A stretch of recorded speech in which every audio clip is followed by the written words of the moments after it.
I'm John McKee, editor of Messianic Apologetics. MessianicApologetics.net.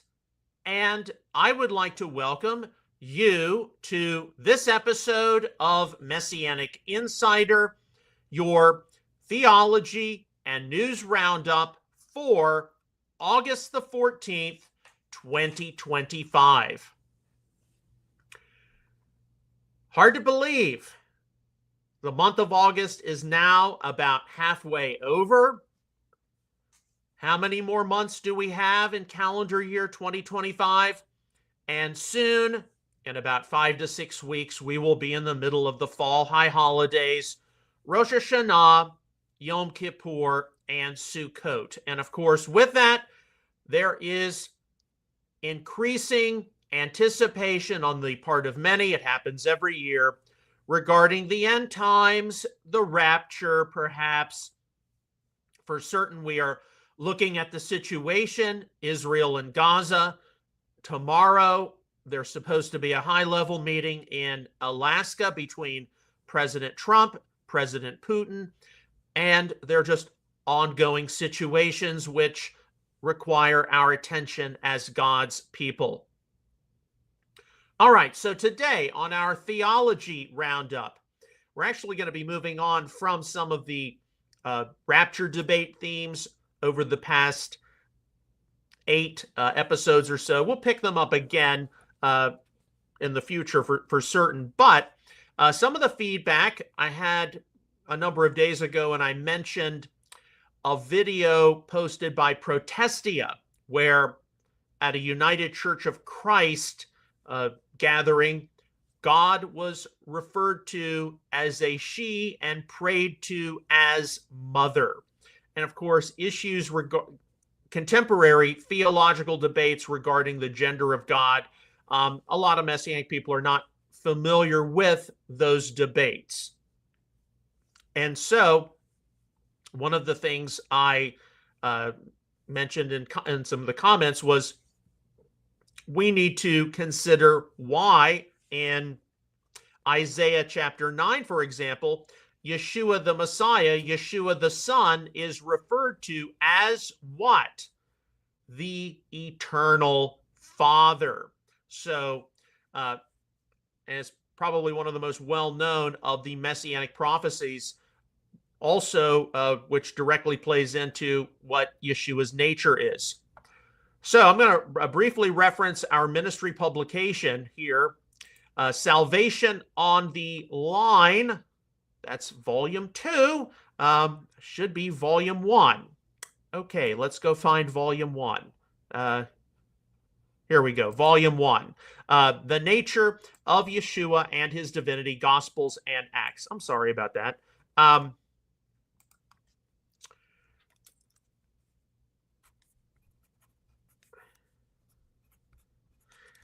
Where there are many passages from not only the Gospels and Acts, but also the Tanakh or Old Testament, which go into the nature of Yeshua and his divinity. And there's a lot of information in here, including an analysis on Isaiah 9, where we see some significant titles used to refer to the Messiah. Now, let me switch windows really quickly.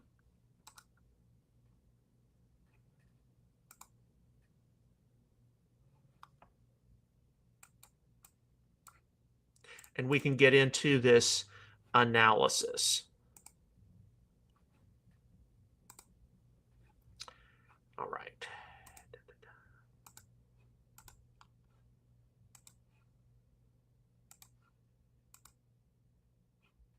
All right, there we go. Isaiah 9, 6, and 7. Titles of the Messiah.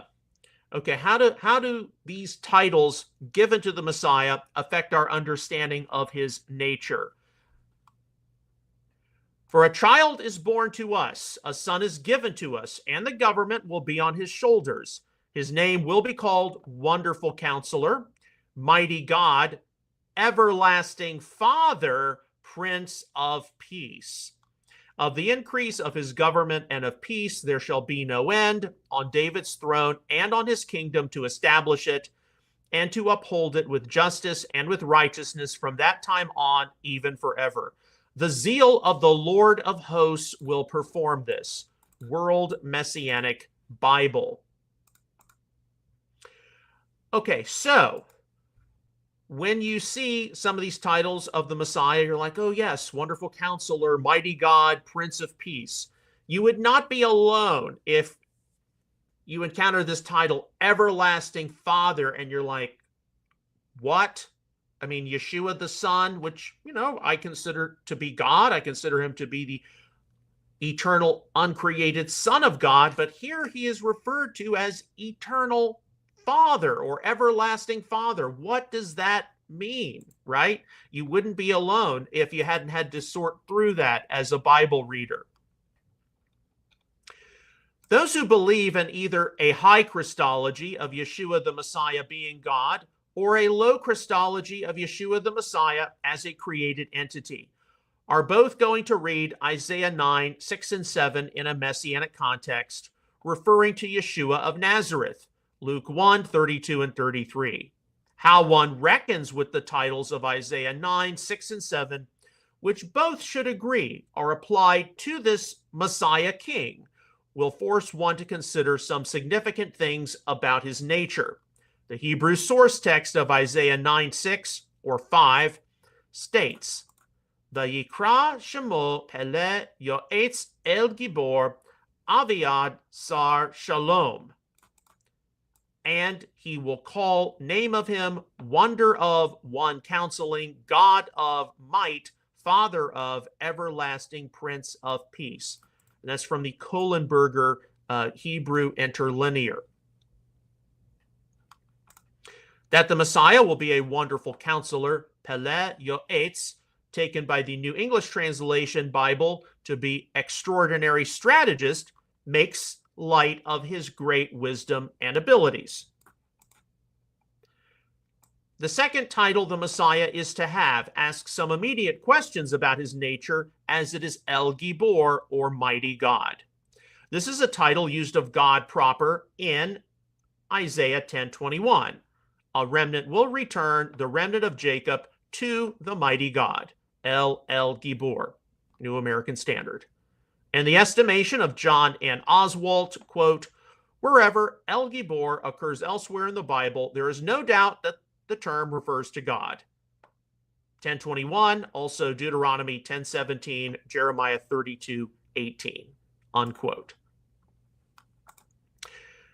Now, this is where things get interesting and where we have to use some of our reasoning skills and deeper thoughts.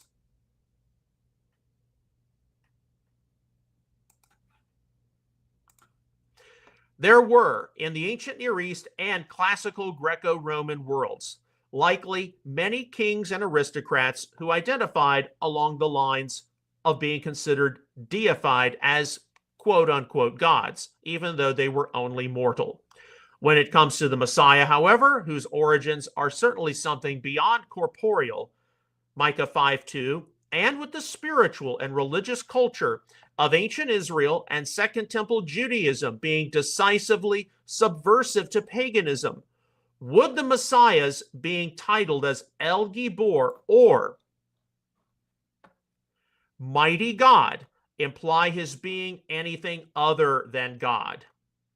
Isaiah 9:6 could have just said that the Messiah would be Gibor, strong, mighty, Brown Driver Briggs, akin to Mighty One, and thusly one simply empowered by God or who had a special relationship with God.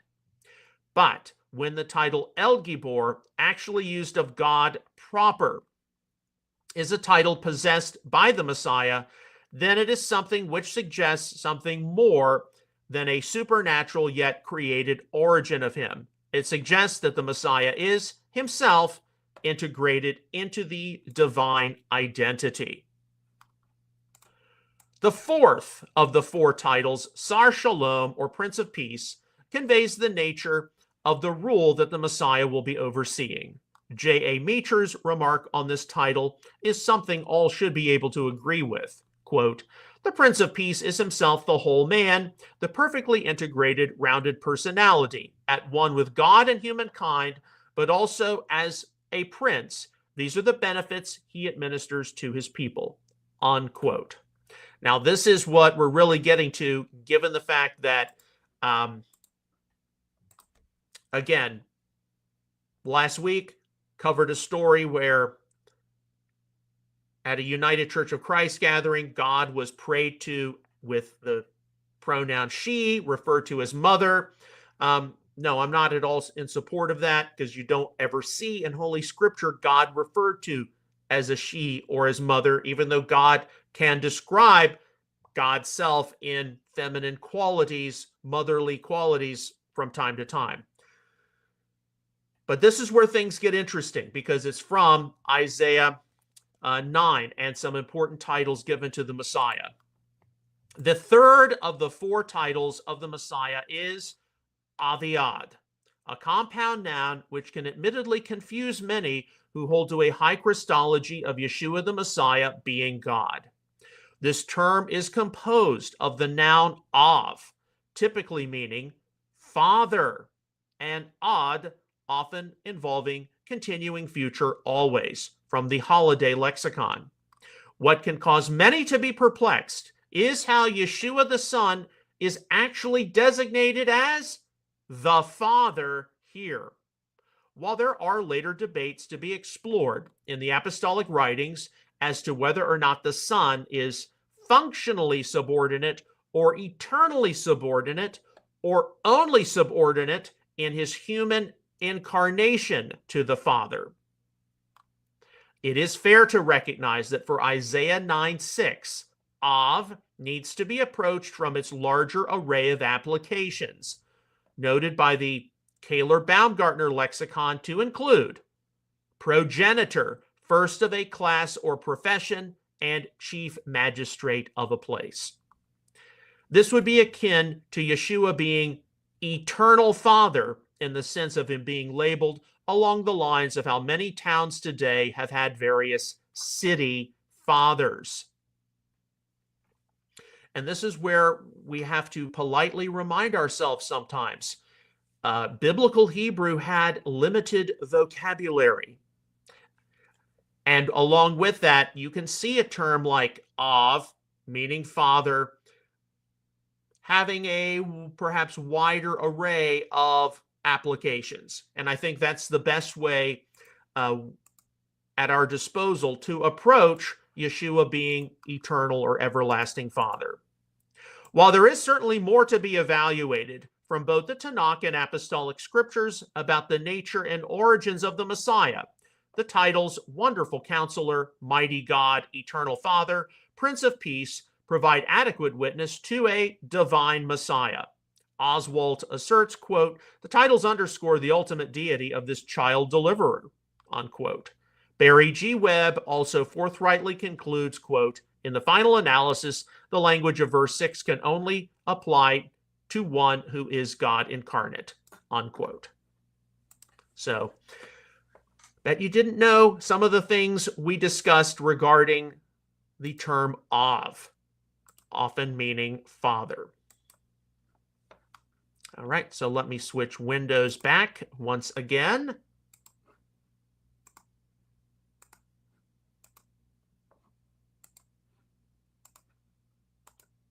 There we go. And once again, this has been taken from our ministry resource, Salvation on the Line, Volume 1.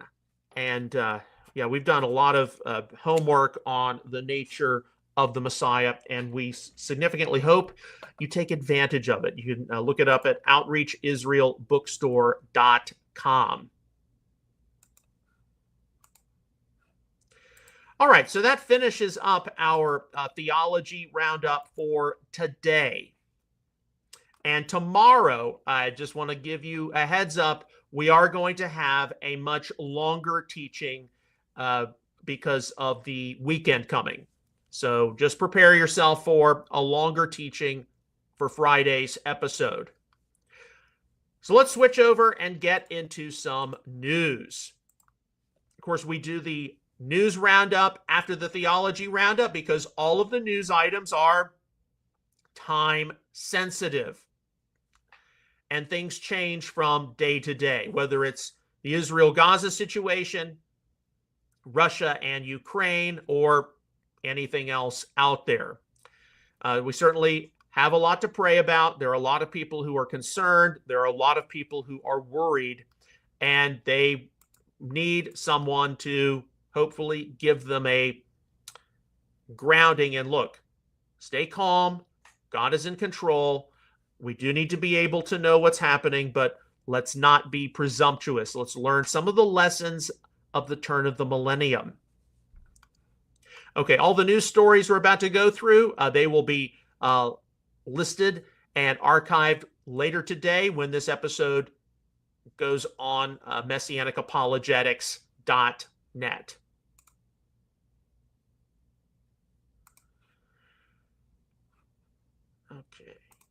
Okay, there we go. Our first story from End Time Headlines. I thought this was important to pass on. From Instagram. Some pastors tell their congregation to mark and avoid any ministries that emphasize the necessity to know the end times. What's ironic about this ignorant statement is the fact that the very first letter that the Apostle Paul wrote to the church was the book of Thessalonians, which had a core theme of watching and preparing for the coming of the Lord. So I just want to briefly comment. I have no doubt that there are congregations out there.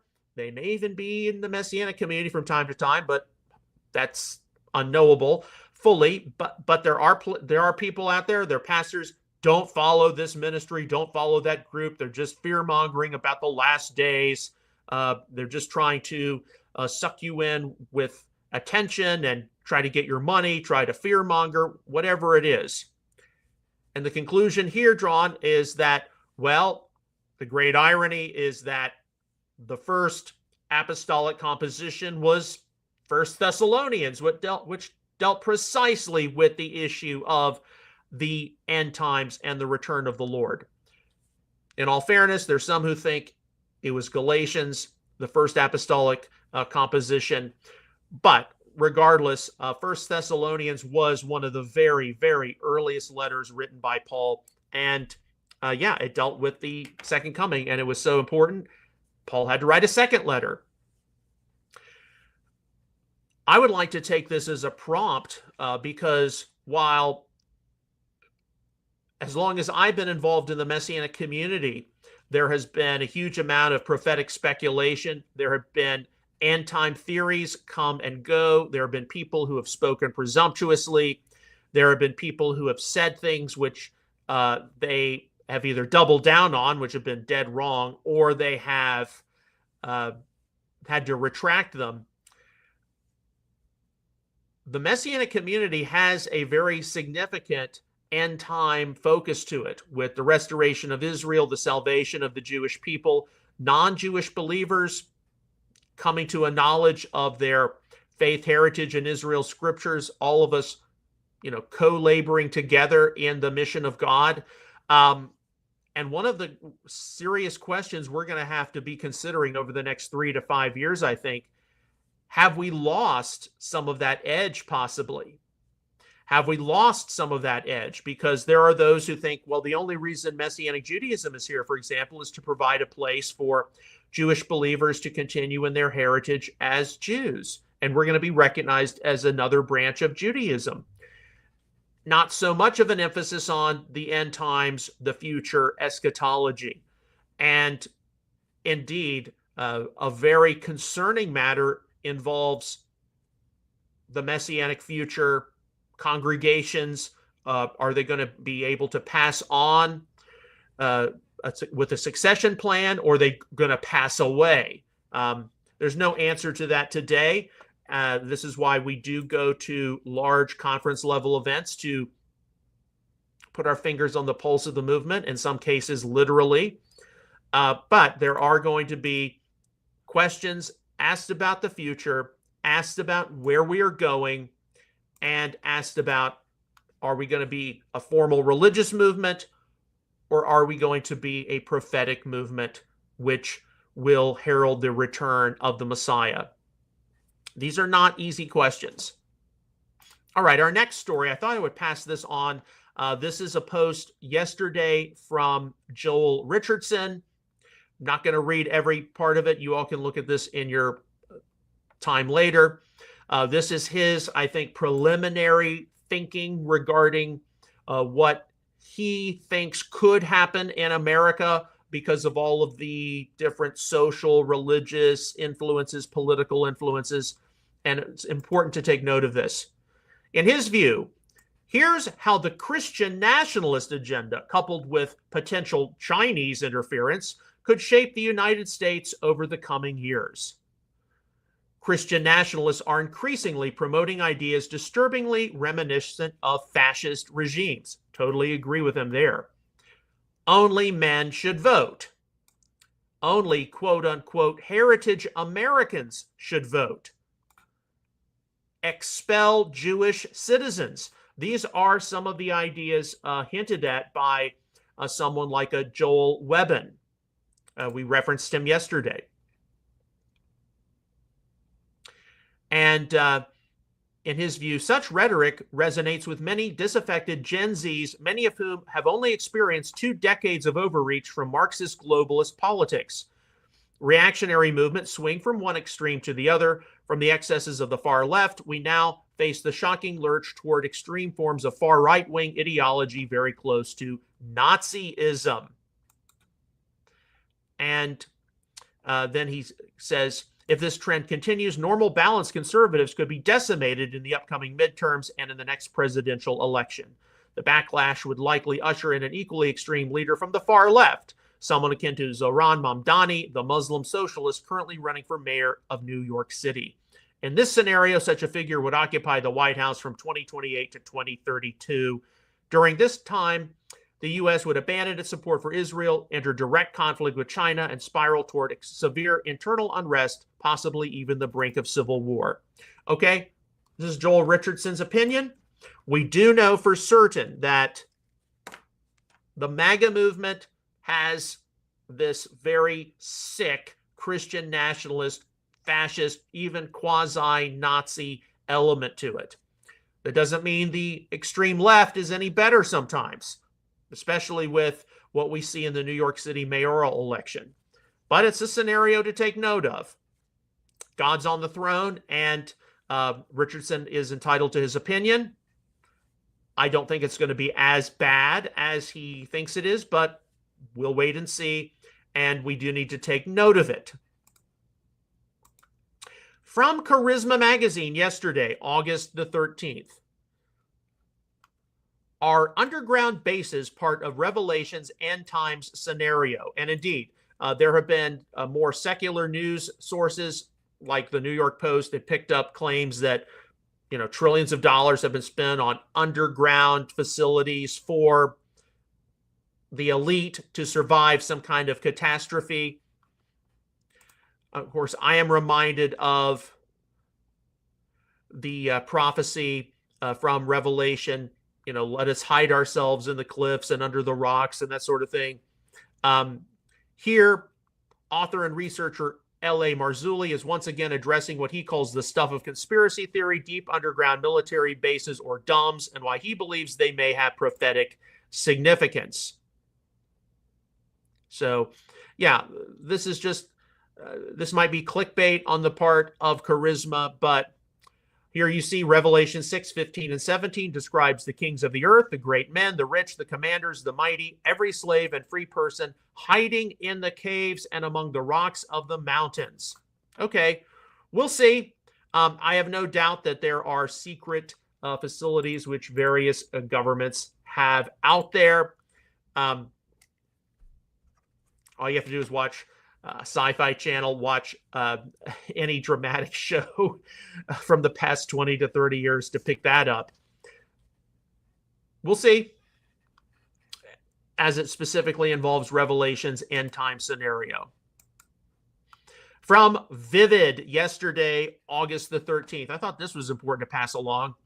I dare Candace Owens to shout Christ is King in any Muslim country. She wouldn't make it out in one piece.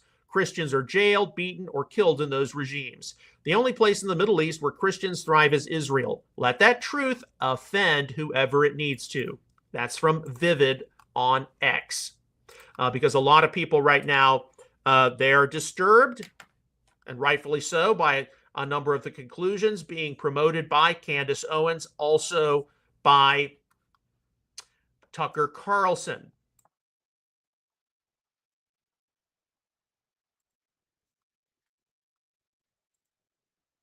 Okay, so we have a sound coming. Okay, I'm sorry about that. There was sound which I couldn't turn off. But the headline was from ABC News. Trump says he will seek long-term takeover of D.C.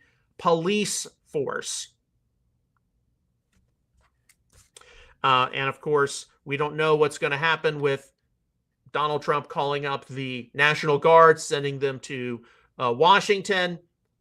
A lot of people are concluding that that is going to result in some kind of a dictatorship. Others think that there's so much crime, there's so much instability in Washington right now, it's going to be a good thing.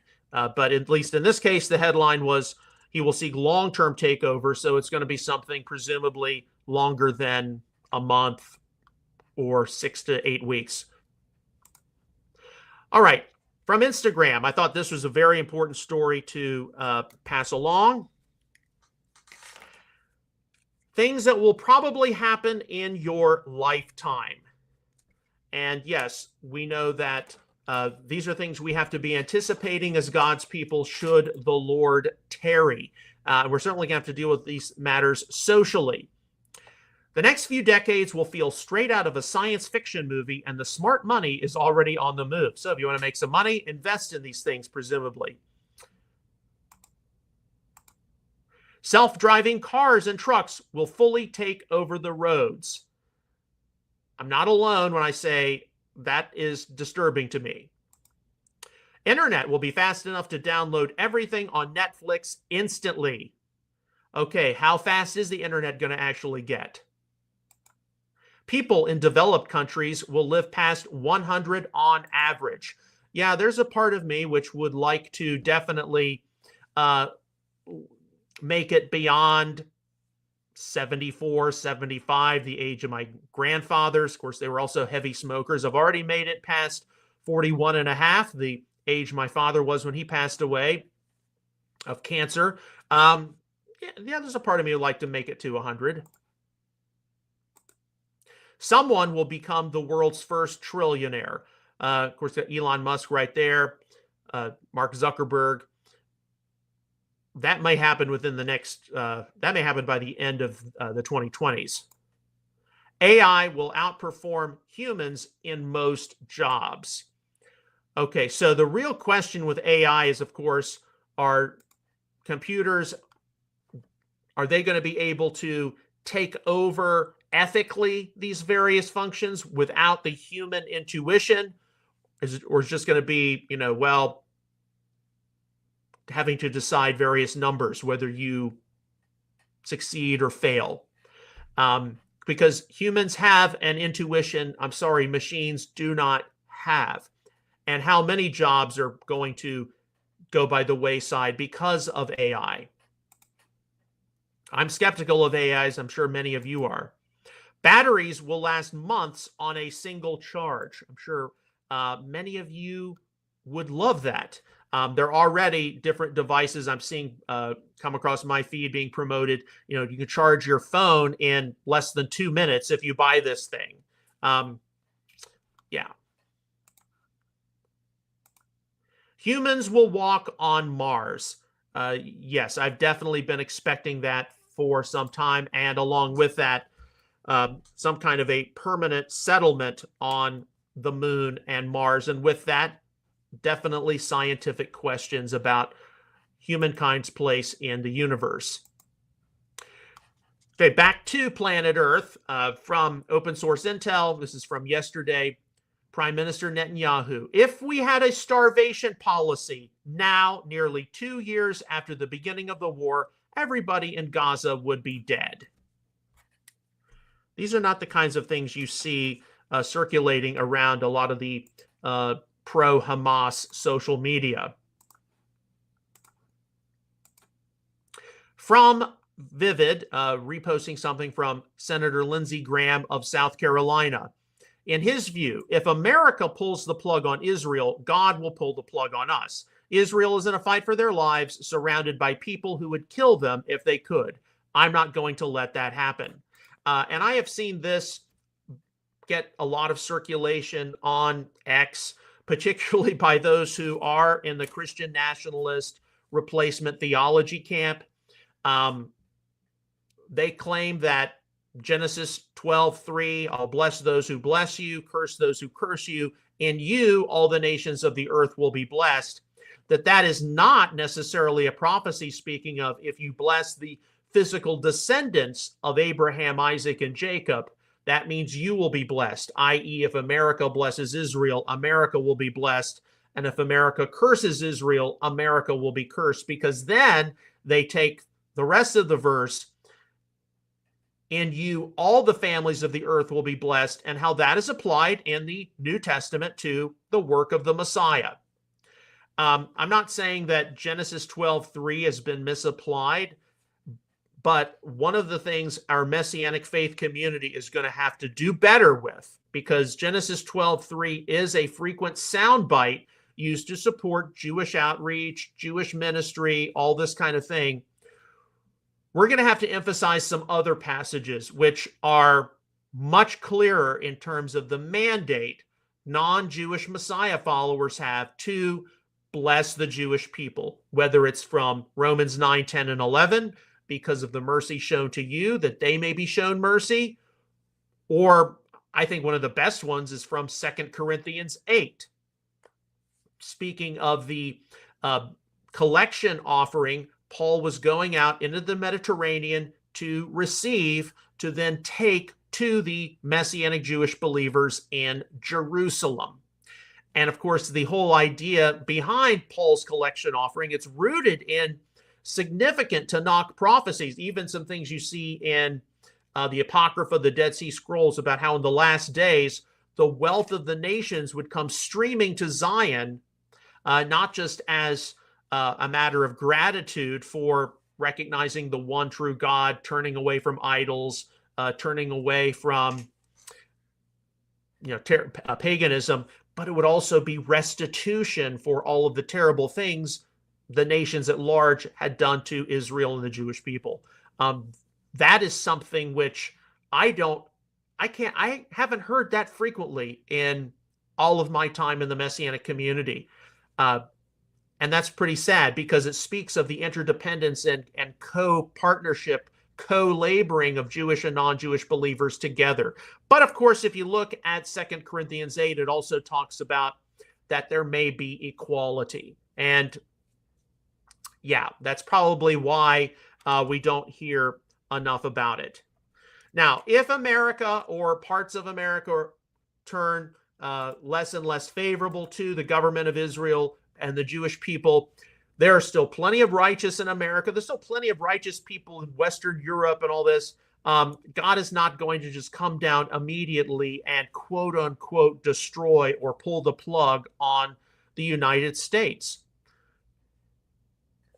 Right? There are pockets of righteousness. There's pockets of light everywhere in our dark world. But all of us need to take note of the trends, because we are in our post-October the 7th, 2023 world experiencing massive anti-Semitism, massive anti-Zionism, and regardless of what the economic disposition is or the lack of conflict with Russia or Ukraine, whatever it is, people trying to work out, those kinds of social matters, anti-Semitism, anti-Zionism, they're not going to go away, especially in the religious or theological world. From the New York Post, this was something I thought I should pass along. How Hamas turned kids into terrorists with TV show featuring Jihadi Mouse, Bloodthirsty Bunny. There's a little video you can watch here with it. But yeah, there you have it. Jihadi Mouse Farfor, a homicidal Mickey Mouse ripoff who advocated martyrdom and Islamic world domination, was murdered on air by IDF soldiers in a skit. So yeah, this is how kids are. This is how kids are radicalized. Not that kids here at home in the West aren't conditioned by some of the media they watch either. But let's face it, we've come a long way from Mr. Rogers' Neighborhood. We've come a long way from the old Sesame Street. We've even come a long way from Barney. From CBN News, two of our favorite people, Candace Owens and Tucker Carlson. Far-right influencers turn on Israel, but is MAGA truly divided? America's support for Israel has always been strong. While it still is, some high-profile influencers on the right have taken a hard turn against the Jewish state. Indeed, some of the things coming out, particularly from Tucker Carlson, are greatly disturbing, and he was sitting at the Republican National Convention last year with the Trump family. Now, that doesn't mean that an individual can't go wayward. That is something which definitely happens in the political world, the political arena. But we need to take note of this. A lot of us in the more conservative Republican sphere of influence here in the U.S., in the Messianic community, we were listening to a lot of these people just a few years ago. Even last year when Tucker Carlson had an interview with John Rich, and John Rich had a clip circulate of him putting down the pre-trib rapture. A lot of Messianic people were like, yeah, John Rich is great, not recognizing that that was tied to the quote-unquote Zionist bankers supporting the Schofield Reference Bible and that whole narrative, which is pretty simplistic. But yeah, we've got to be very concerned. And both of these individuals, I will predict, have an appointment with the one God of Israel in some form or fashion. At the very least, every knee will bow and every tongue will confess that Yeshua is Lord. From Anti-Semitism Today, Greta's Gaza comeback tour, bringing 50 ships from 44 countries, all for the schnitzel sandwiches. Okay, so this is kind of a parody. Greta's Freedom Flotilla is less about Gaza and more about getting herself a free birthright trip. This is a parody. This time she's bringing 50 ships from 44 countries because apparently the schnitzel sandwiches, hot IDF soldiers, and El Al flights were just that good the first time. No, we're going to see what the next Freedom Flotilla is all about. Of course, we all have an advance notice about it. I'm sure it's going to get a lot of attention on social media. And, you know, Greta, what happened to our planet? What happened to global warming? Come on. What happened to going green? Instead, you're just one of these activist shills, and now you're going into the Palestinian Gaza cause. All right. This is an important clip to watch from ILTV Israel. Prime Minister Benjamin Netanyahu exposes how photos of children in Gaza were used to spread lies about starvation while ignoring the fact that the children were suffering from illnesses unrelated to hunger. So this is an important clip showing how different images, as terrible as they are, were from those suffering mainly from incurable genetic diseases, circulated all over social media. Palestinian children are starving. You get a little more information and you're like, yeah, this is awful, this is bad, but some of this has been used to manipulate the situation entirely in favor of Hamas and against Israel, when actually at least one of these starving children, apparently, quote unquote starving children, were given medical treatment by Israel. All right, from open source intel this morning, August the 14th, the IDF plans to mobilize 80,000 to 100,000 reservists for the assault to seize control of Gaza City. it's going down. All right, so we will see what the next few days, the next week brings. We know this is a kind of situation which can change. Continue to pray for the release of the hostages, Hamas to give up its arms and leave, and for some kind of peace to come to the region, because you got to believe that those who are part of the IDF, the population of Israel, is growing fatigued. People are growing tired of constant warfare. And indeed, global opinion has grown fatigued and is growing tired of this conflict. So some kind of point event is inevitable. From Visegrad 24, this is the Russia-Ukraine situation. Trump assured EU leaders and Zelensky that he will not discuss territorial issues with Putin in Alaska. Of course, we don't know what private conversations Trump is going to have with Putin. The U.S. president says he is meeting with Putin to seek a ceasefire in Ukraine, NBC reports. In addition, he said he hopes to use Friday's meeting to arrange a quick second meeting with Zelensky. Yeah, we do pray that this Russia-Ukraine conflict can end in an honorable way. I definitely believe it should never have happened, but it did. From open source intel, and this has been circulated among a number of news sources already.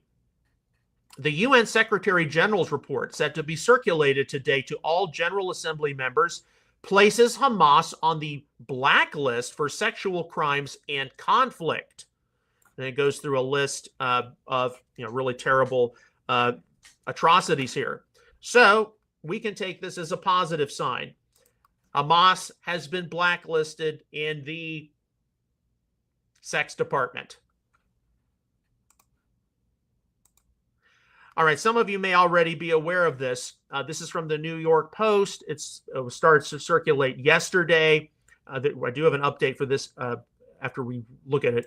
A new documentary about the October 7, 2023 attack on Israel by Hamas has been booted from the Toronto International Film Festival because organizers insist the filmmakers need the rights from the terrorist group to use their horrific footage of the massacre.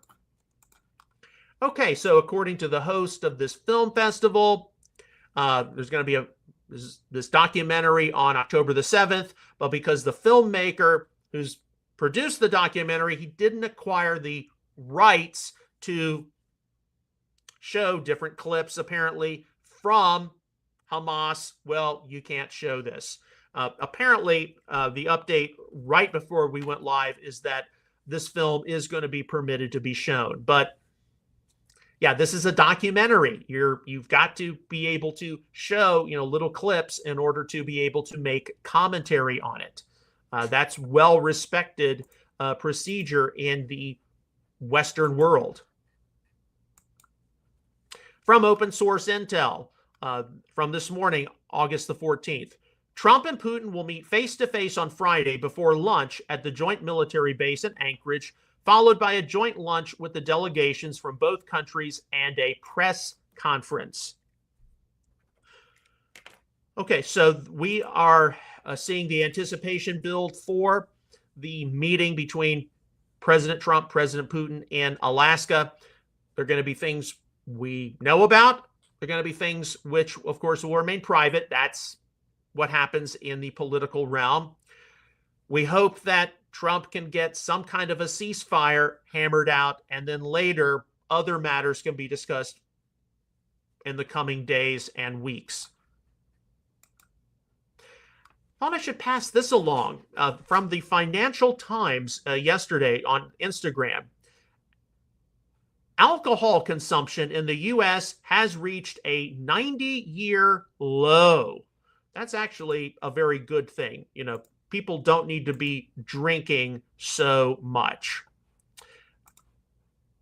As the nationwide drinking rate of Americans plummets to a nearly 90-year low, it seems like Republicans are leading the decline. While it's unclear what is behind the sharp downturn for Republicans in particular, many prominent party members, including President Donald Trump and Health Secretary Robert F. Kennedy Jr., have been open about their sobriety. Yeah, alcohol No, of course, alcohol consumption not prohibited by Holy Scripture, but the unfortunately, especially since the pandemic, the lockdowns, all of this, how much alcohol consumption has actually gone up because people are having to, nurse their pains, nurse their anxieties, as it were.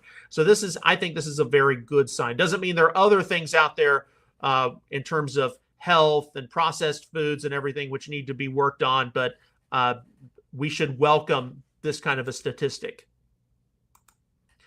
And finally, this is from Protestia. This was a poll they conducted starting today. It's a question all of us, especially those of us in positions of teaching and leadership, should ask ourselves, especially in view of all of the many scandals out there in the world of religion. So here you go. Do you believe a pastor who commits adultery can ever be restored to the pulpit? Question assumes he is genuinely repentant, has exhibited fruits for years, and has been joyfully restored back into right relationship with his family and church. Well, according to this poll, at least, with, as of right now, 3,538 votes, 35.5% say yes. 48.5% say no, and yes, I voted no. 16% are unsure. Now notice this is a pastor who commits adultery.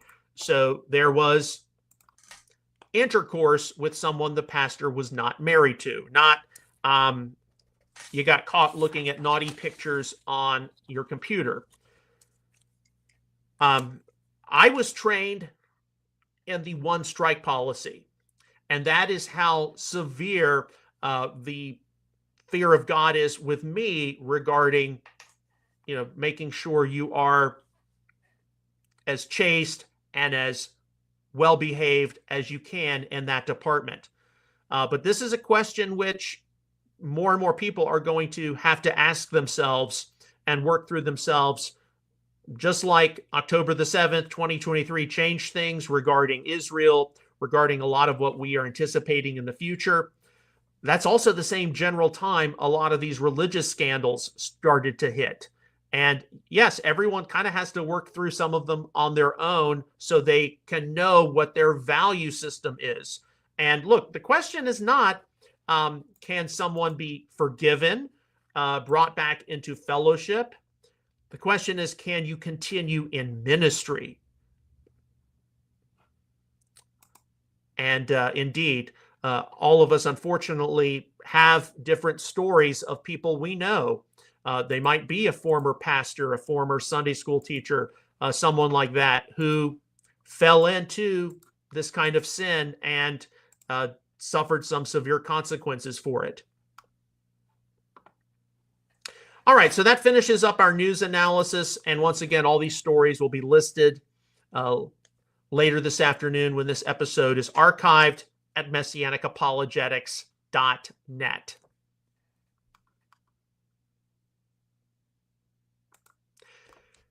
As always, on behalf of Outreach Israel Ministries and Messianic Apologetics, I would like to sincerely thank you for your ongoing prayers, encouragement, and donations toward all of our ministry efforts. You can give online at outreachisrael.net/support. We'll see you again tomorrow with another episode of Messianic Insider. Until then, may God bless you, shalom, and take care.